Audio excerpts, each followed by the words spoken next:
Mohamed is a professor of sustainable design and construction in the School of Architecture, Building and Civil Engineering at Loughborough University and co-director of the UKRI Interdisciplinary Circular Economy Centre for Mineral-Based Construction Materials, leading Challenge 3, looking at systemic enablers to circular construction materials.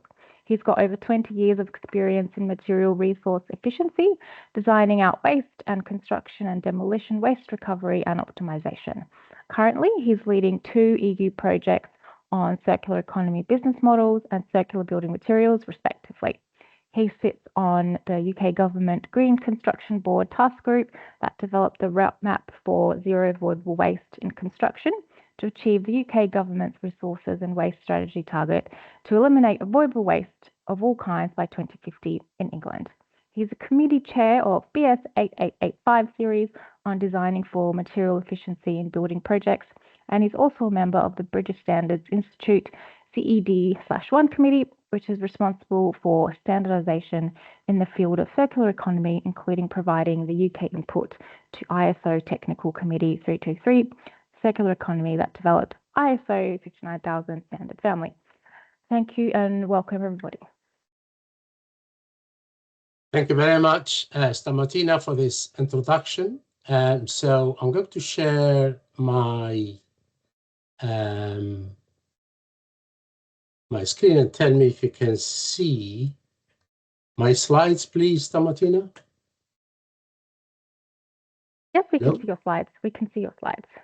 Okay, let's start then.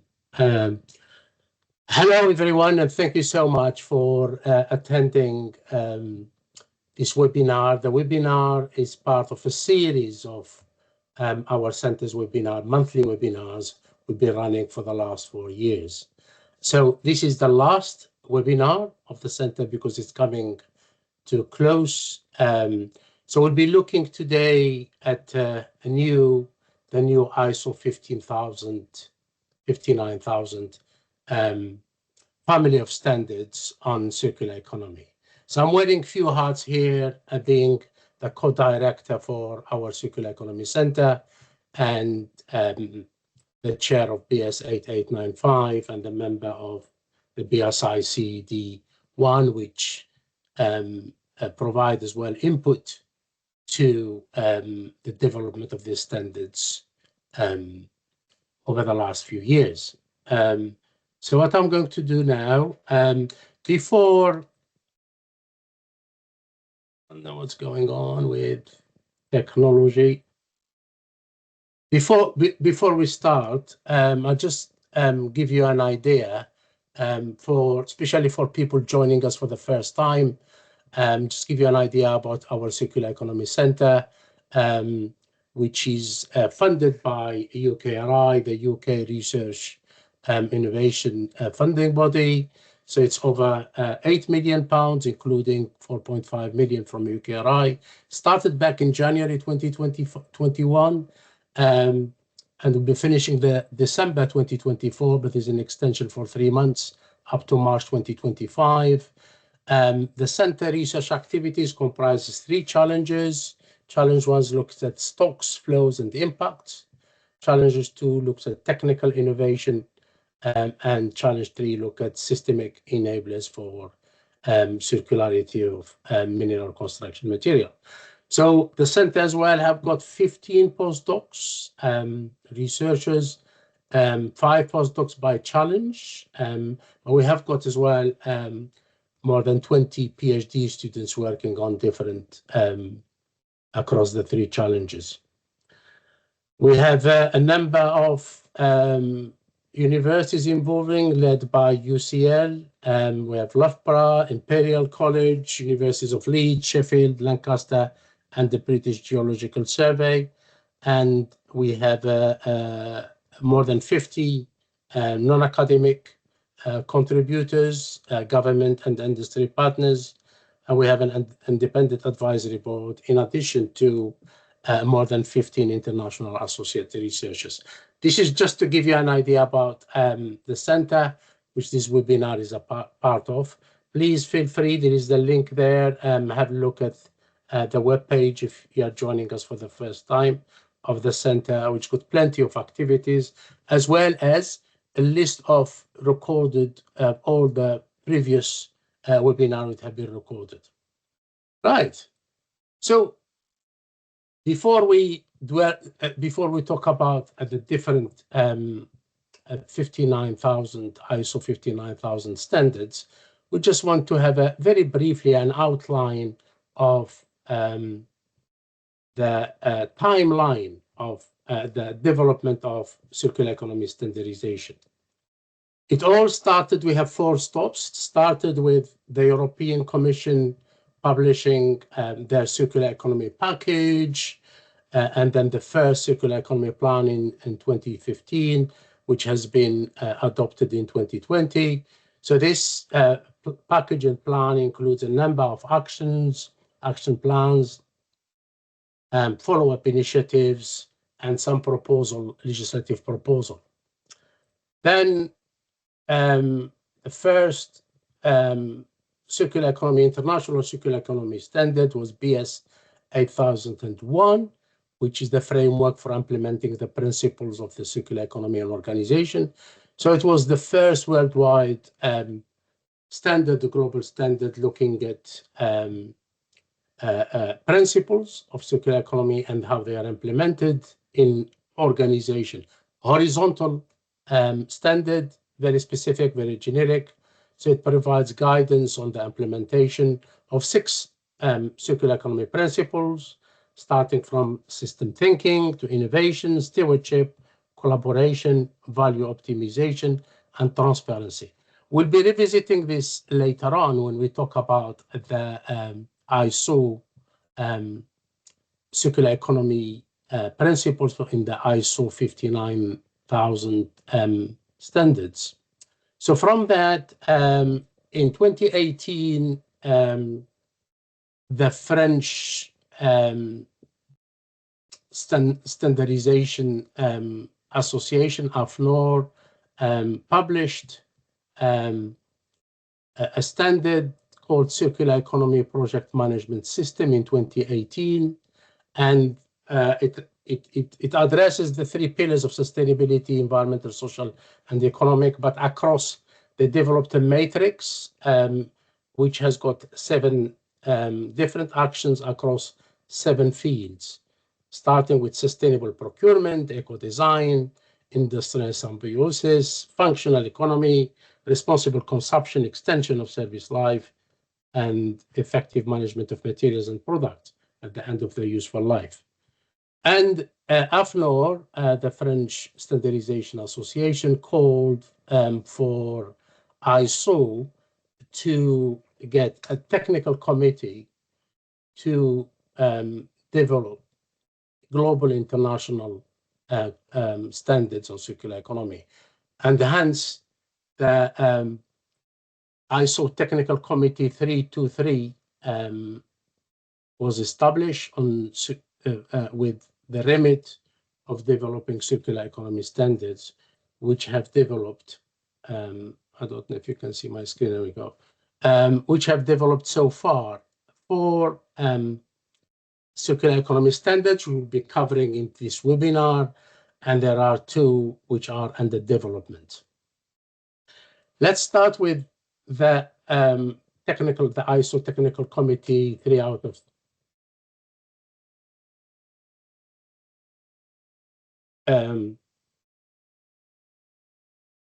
3. So we'll start with first of all defining the role of this technical committee, the ISO Technical Committee 323.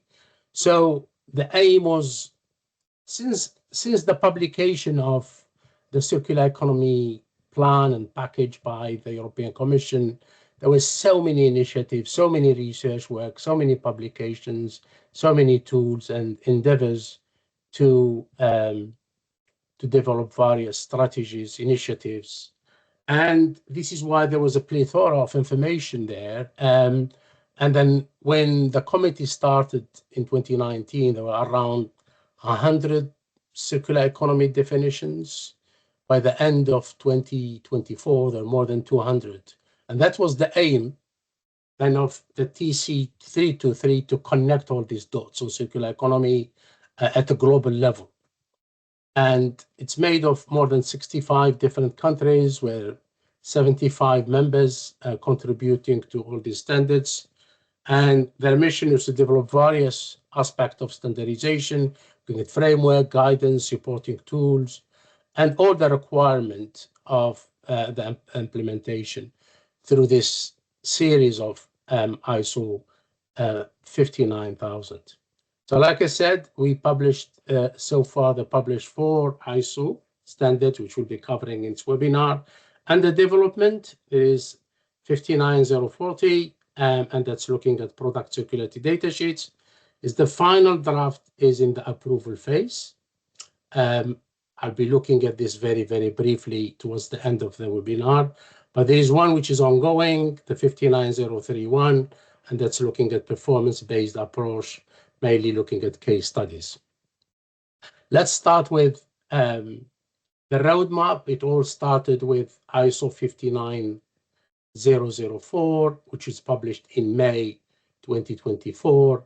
And that's basically the foundation of all the family standards of circular economy, the series 59000.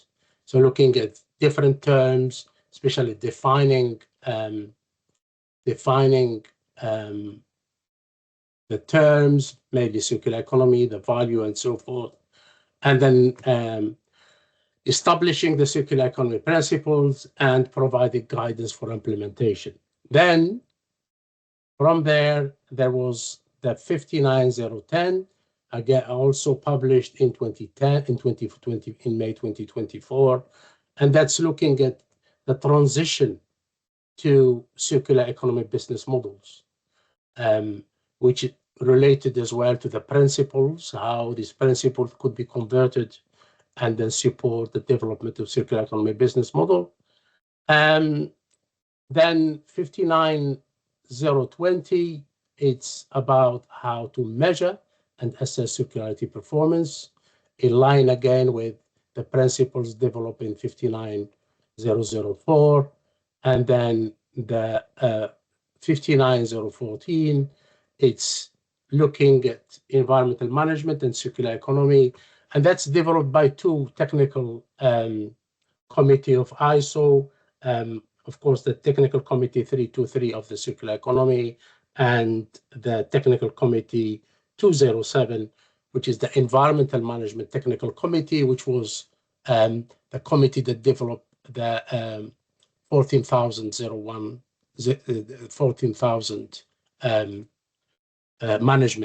environmental management standards.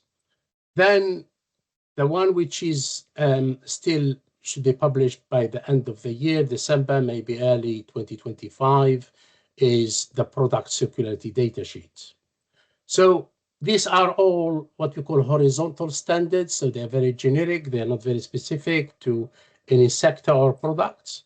And then now a lot of initiative across Europe specifically is looking at vertical standardization, how to convert this into national and sector-specific mirror standards. An example is the European Standardization Technical Committee 350, which has well been mirrored in the UK with the British Standard Institute and the B551, which is circular economy in the construction sector.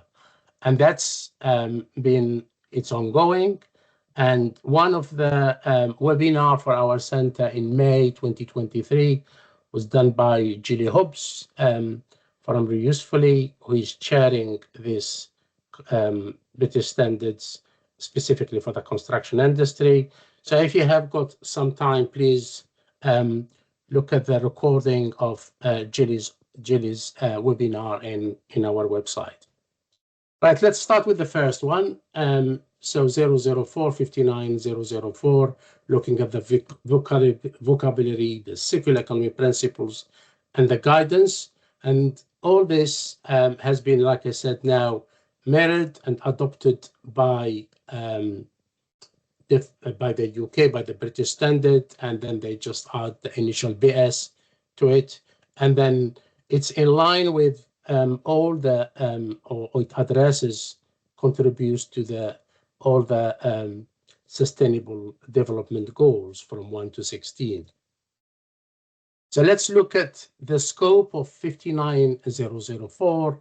So it defines what is circular economy and related terms. It outlines the vision of circular economy. It explains circular economy principles, the key principles, and it offers as well practical guidance for its implementation. Again, because it's a horizontal standard, it's applicable to any organization globally, regardless of its sector, size, type, and so forth. So the structure of this standard 59004, first look at mainly definition, then circular economy principles, then looks at various actions and implementation guidance. So let's cover some of this, starting with definitions. So like I said, there are more than 200 definitions in the literature. When this started, there was around 100 back in 2019. And then it's defined by ISO 59004, CE being an economic system that uses a systematic approach to maintain a circular economy flow of resources by recovering, retaining, or adding to their value, and while contributing to sustainable development, especially contributing to sustainable development goals. And there were some notes in the definition by the resources. It comprises stocks and flows, and the inflow, the idea of the definition here, the context is making sure the inflow of virgin material is kept as low as possible, and the circular flow of resources is kept as close as possible, looking at closing and slowing and narrowing the resource flows as much as possible. So the most important part of this is the principles. If you remember in the timeline of the development of the circular economy in the first slide, looking at the BS 8001 on the right, which has been published in 2017, and then comparing them with the ISO 59004 principles. So you can see the first four are mirrored from BS 8001, looking at systems thinking, value creation, value sharing, resource stewardship. The only difference here, you look at the value optimization, which is for BS 8001, principle number 5, that's looking at both value creation, and as well in the innovation, we have got the value creation in BS 8001. So broadly speaking, they adopted the same principles of BS 8001, and they added 2 more: resource traceability through the collection and maintenance of data to enable the tracking of resources, and ecosystem resilience to develop and implement strategies that protect and contribute the resilience and mainly the regeneration of ecosystems and their associated biodiversity. So what are the actions? There were 5 types of thematic actions. The first thematic action is creating added value, the theme 1, and that's mainly through design and manufacturing stage, the design for circularity, for example, and circular resources and circular procurement and so forth. The second thematic action is retaining value. So if it has been created, now how do we retain it? Through reducing, reusing, repurposing, during the life extension, through maintenance and repair. And then the third thematic action about recovering value, about reverse logistic cascading of resources from first life, second life, third life, and so forth, through the waste hierarchy. And then the fourth thematic action is about regenerating ecosystems. And that's the main idea behind it, is to have a continuous renewal of natural resources and improvement all aspect of water, soil, and air quality at the same time, in addition to other actions related to the adaptation of climate change. And then finally, to support the circular economy transition, various actions, looking at education and research, collaboration and networks, and then looking at behavior change, policy and legal system, financial services, and digitization. So a lot of the actions here have been covered in our Circular Economy Center. If you look at the challenge 3 of systemic enablers, we have got the policy and legal system, which is the 3E, the financial services, which is the 3D, and digitization, which is the 3C. We call them 3A, 3B, and 3C, which are the acronyms in the code for each project. Right, so that's from the foundation, which is all about this terminology and circular economy principles and guidance, to 59010, which is looking about how to develop the transition through the development of business models and value network, which was published in May 2024.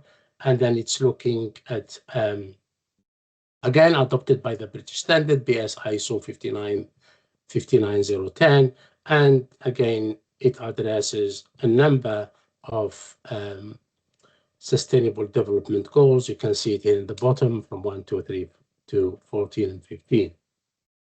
So ISO 15010, it complements the ISO 59004, which is the terminology and the principles, by offering more detailed guidance on organization. Here is just at organization level, how to develop business-oriented circular economy practices via the development of business models and networks. So it's applicable, it's mainly business strategy. Like I said, either it's organization level or at inter-organization level, value chain, supply chain, network values, and so forth.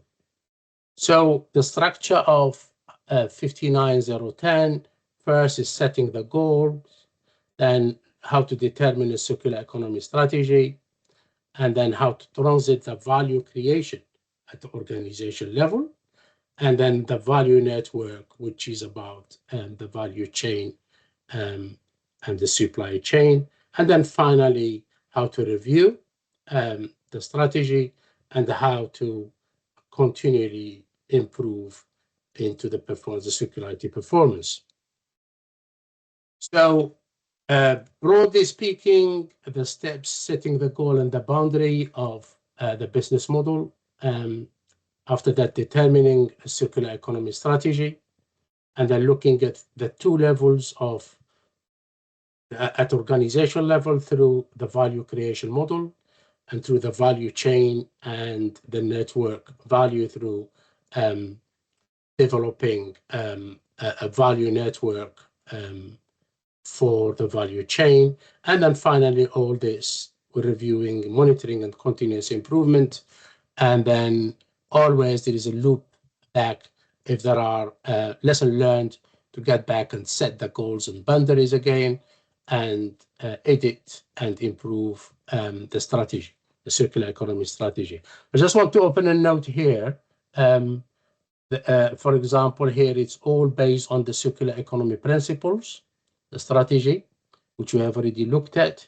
And at the organization level, we look at the circular economy business model canvas, which is looking at these 9 categories, which is widely known and accepted about the 9 categories of the canvas.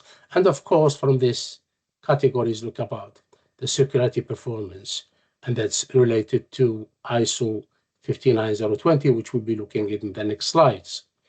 And then after that, what are the actions and the enablers? So this is a framework that has been set in 59010 to determine a CE strategy at organization level. I just want to open a note here that our European project, by developing a circular economy business model and applying it to 4 products, and has been used through large-scale demonstration, has really informed the 59010 by looking at various aspects of starting from the business strategy into the opportunities, into the canvas, into the circularity indicators, developing a circular economy actions, circular economy action plan, and looking at all the challenges to implement them, and then what are the enablers. And you can see this, all the 9 categories here, and the subcategories, and this is all the sustainability actions that some of them have been demonstrated into these 4 products. So a full explanation of this business model that we have developed is part of this publication in the Journal of Cleaner Production. Move on to ISO 59020. It's looking how to measure and assess the circularity performance, again published in May 2024, adopted by British standards, and looking at all or contributing to all the Sustainable Development Goals. So 59020 offers a framework for measuring and assessing the circularity using standard indicators. So the committee here didn't want to reinvent the wheel, so we'll talk about it in a minute. So they were looking about which circularity performance indicators are in use, and then which ones will be optimized for and identified for the standards. So again, it's applied to various scales and across all sectors, again, very horizontal. And the structure of the standard, looking first of all about the principles and framework for measuring and assessing circularity performance. And then key is boundary setting, and then the measurement and data acquisitions, and then finally, the circularity assessment and the reporting. And just want to give you an idea about the 4 system levels that ISO 59020 is applicable to. It's regional, by countries, cities, inter-organizational, value chain, organizational. It could be either the whole organization or some of the functional units or processes and products. So they didn't want really to use the same terminology as the World Business Council for Sustainable Development, which looking at macro, and they call it here regional, and then meso, which they call it here inter-organizational. Number 3, it's micro, and they call it in 59020 organizational. And finally, the World Business Council for Sustainable Development called the last one nano, and here they call it products, because they wanted to have their own definitions. So what are the steps? 3 steps. First, set the boundary, setting the goals and the targets, whatever the target is. It's mainly, although it says the 4 system levels, but it's mainly looking at system level 3 and 4 organization and products. So it says the target, for example, about circular design, then the measurement, circularity measurement and data acquisition, how to measure resource flow, like energy inflows, water outflows, and so forth. And then finally, assess the environmental, social, and economic impact and value. So I just want to focus a little bit on step 2, the circularity, how to measure and data acquisition. After setting the boundary settings, so we choose the circularity indicators. So the panel has looked at over 100 circularity indicators which are in use. They were reviewed, and then from there, the analysis of identify 5 categories of core circularity measures indicators. These are resource inflows, resource outflows, energy inflows and outflows, and water circularity and economic indicators. So having identified the circularity indicators, then you look at which information needs to be measured. Then we start collecting data, we acquire data, then we have 2 possibilities. If we can't, which is most of the case, because this is really the 59020 just in line with the LCA processes, life cycle assessment, which included the 3 steps. So as you know, the LCA has always got a problem with data. And then this is the main issue is if the data can't be acquired, then we have to revise the selection and then going back and reviewing the circularity indicators. If it can be collected, then we can collect and calculate and or aggregate as well the scores, which will inform the circularity assessment score, final score, and the reporting. And very briefly, the ISO 59014, which will be published just a couple of months ago in October 2024. That's looking at the environmental management and circular economy and looking at sustainability and traceability, mainly of the recovery of secondary materials, principles, requirements, and guidance.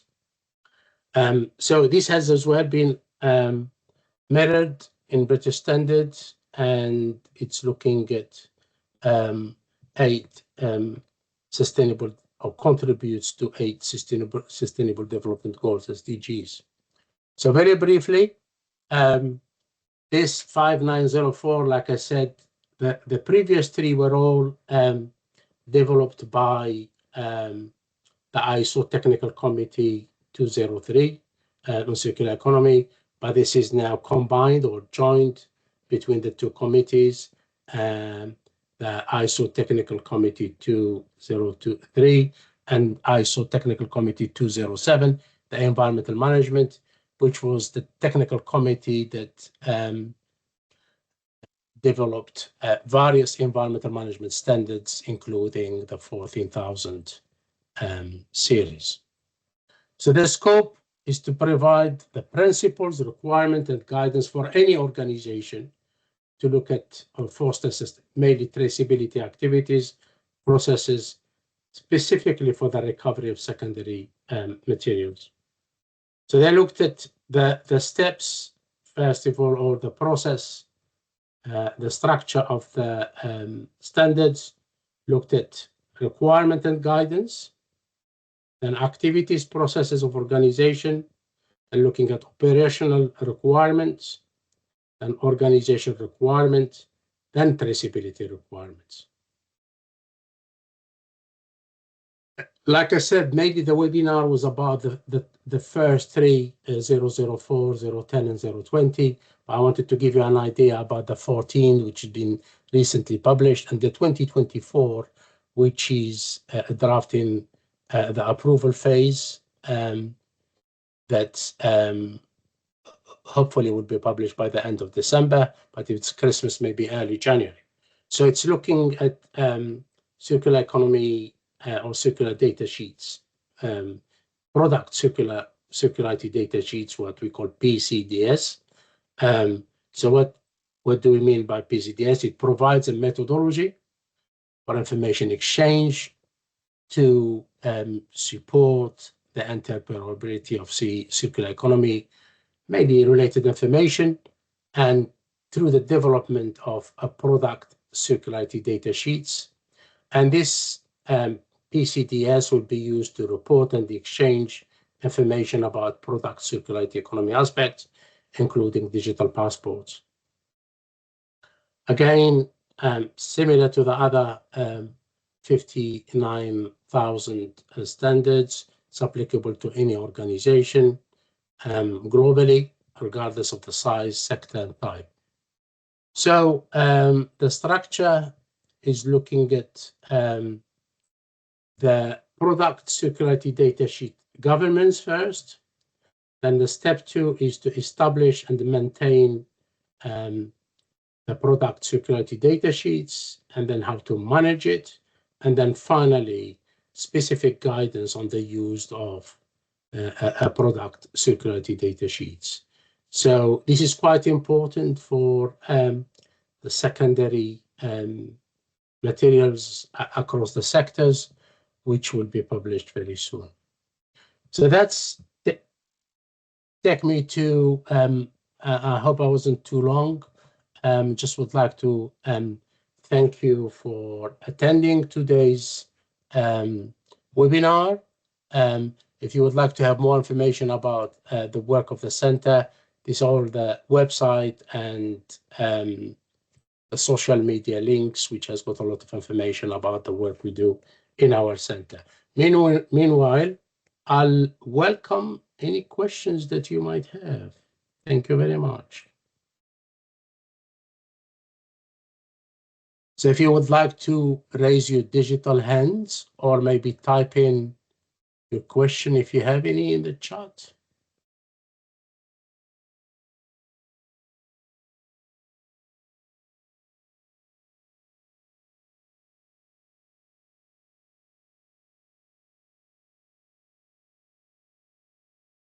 Oh, Julia has corrected me.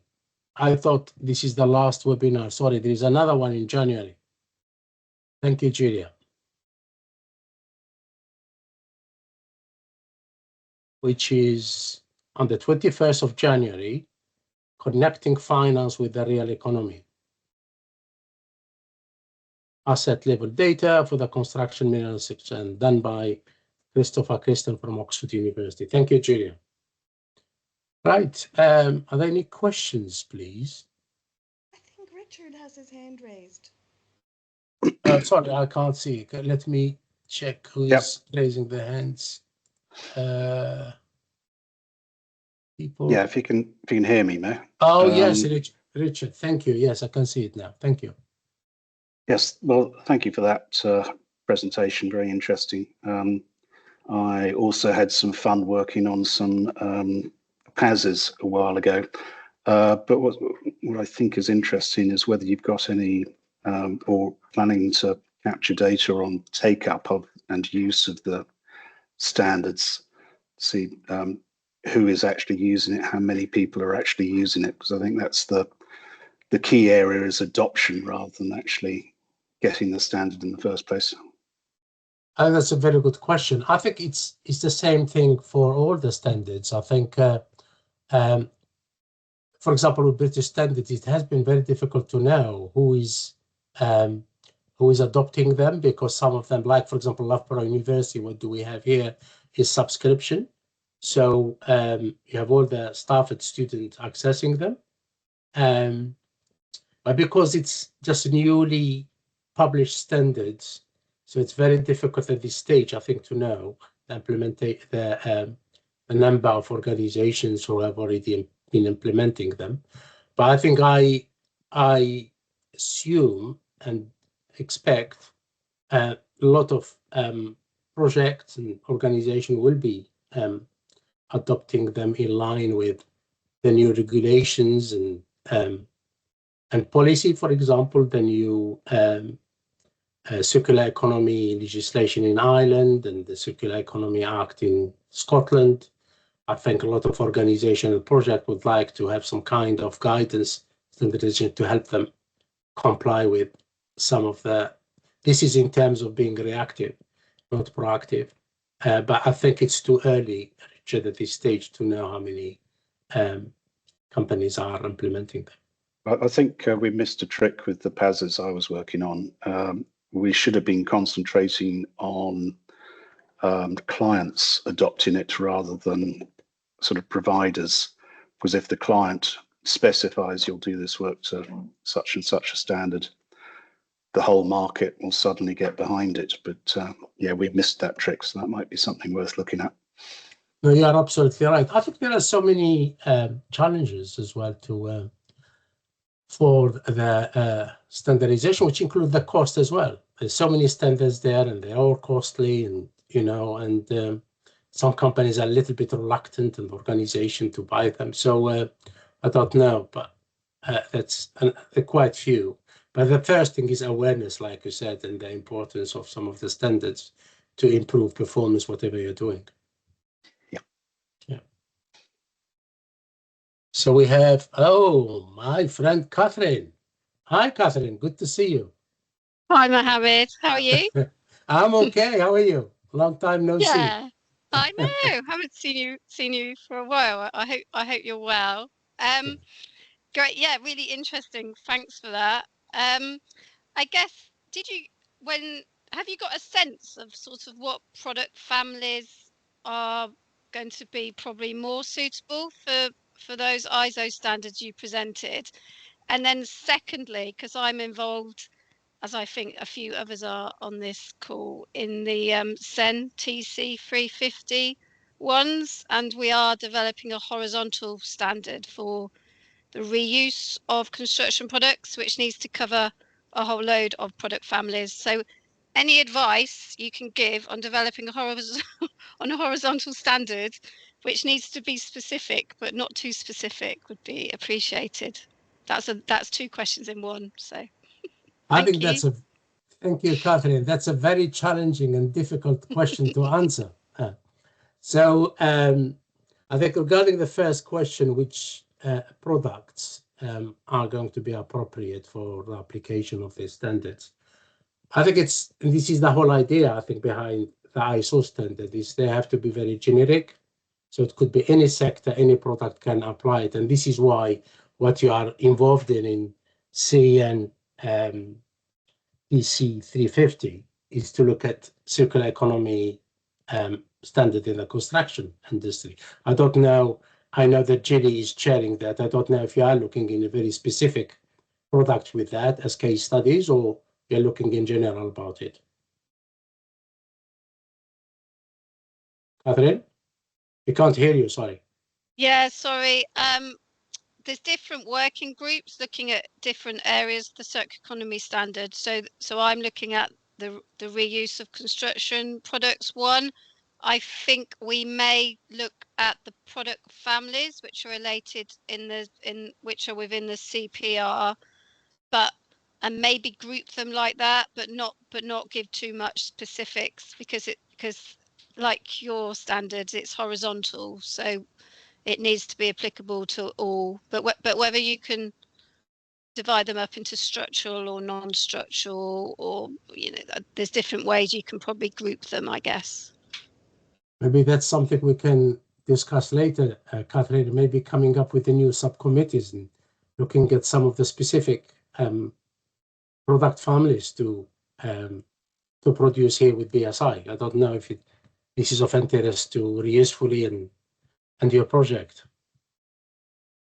Yeah, so I think we'll definitely look at the CPR, the construction products regulation product family groups. But I think it'll be interesting to see what what the take up would be when we do write a standard as well, because some product families, if you want to call them that, are much further ahead than others.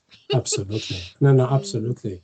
Plus I think my understanding is all this ISO 59000 series will be revised in 2026, maybe earlier, which is normal. I think with all what's happening now for the last 5 years, so many initiatives, so many things, so many policy tools and instruments, that I think there will be a lot of changes. But I think it's at least is the first attempt globally to try to do something in an integrative manner, because they're all this.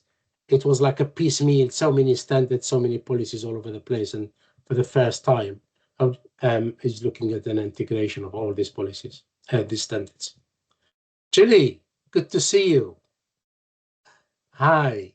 Hi, good to see you as well. Obviously, we saw each other much more recently than you've seen Catherine, clearly. Sorry, just to tell everybody, I've already mentioned your name earlier, Julie.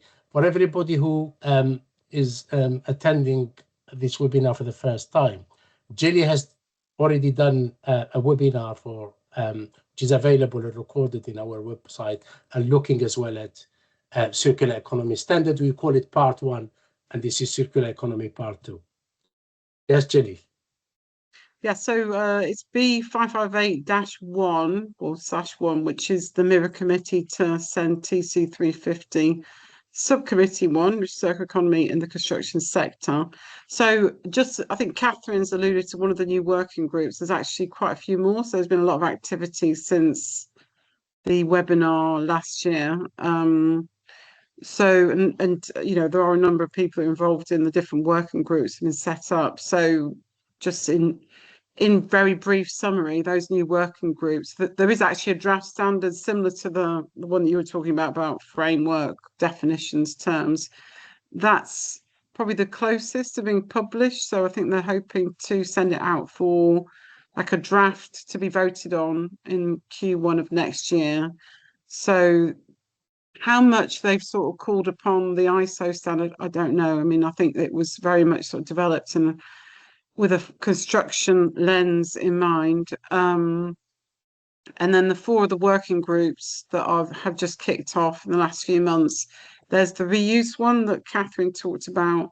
Then there's also one about building and product information. So building passports, material/product passports.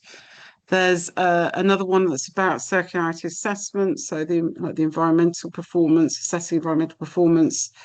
The reuse one, Catherine's mentioned. There's a designing for circularity working group. And then the last one is about pre-demolition, redevelopment audits and evaluation. So there will be a lot of activity, and obviously they'll be looking at these ISO standards to see how can we take, you know, those standards that already exist, and then, you know, can they be incorporated into these emerging standards that will be very focused in the construction sector, but will also be taking quite a big lead from the new construction product regulation, where they're linked to construction products, which all of them are pretty much. So just a bit more information. So if anybody wants to know more, I think there'll be, you know, if you're not part of the B5581 committee, then maybe just get in touch, or we'll do sort of like a follow-up activity, maybe, Mohamed. Oh, that's brilliant. Thank you so much for the update, Gilly. Gilly's very active, very active in the standardization. Like I said, she's leading the group for the British standard for the mirror and circular economy in the construction sector. So when is your standard going to be published, Gilly? Well, the working groups that I mentioned, they've only just started, so it'll be probably 2 to 3 years before there's an actual published standard. But the first standard will be the equivalent to, I can't remember, what was it? ISO 59010. Yeah. So it'll be equivalent to that. But from what I've seen of it, I think they've got a little bit of a different structure. So I don't think they've really taken the ISO standard and, you know, created a construction version of it. But they will have obviously looked at it in terms of, you know, can it inform that development? That should be published within the year. But everything else is all the other ones will take a bit longer. I think also what's also maybe useful to know is I think in terms of the ISO standard, I did hear, maybe Mohamed, you know more, I did hear that they were going to do a survey. Yes. I don't know, was it next year or something, early next year? I think they said beginning of the year, 2025. Yeah. So that'll be interesting, because I think, you know, the feedback from that can obviously then also feed into these other standards that are being developed. So that'll be really useful to get that feedback. Excellent. Thank you very much, Gilly, for all that. And then if you would like to know a little bit more about Gilly's work and her committee, please get in touch. I'm sure she'll be looking for more contributors to the development of the standards there. Feel free to contact Gilly. Thank you so much. Are there any final burning questions, please? If not, thank you so much. It has been really a pleasure having to see a lot of you that I haven't seen for a long time. And thank you for all the others who have attended this webinar. And then please try to join us for the last webinar on the 21st of January, which I wasn't aware that Julie has already made me aware of that. And then on that note, thank you very much, and have a good day and a good afternoon, and look forward to seeing some of you very soon. Take care for the moment, and goodbye.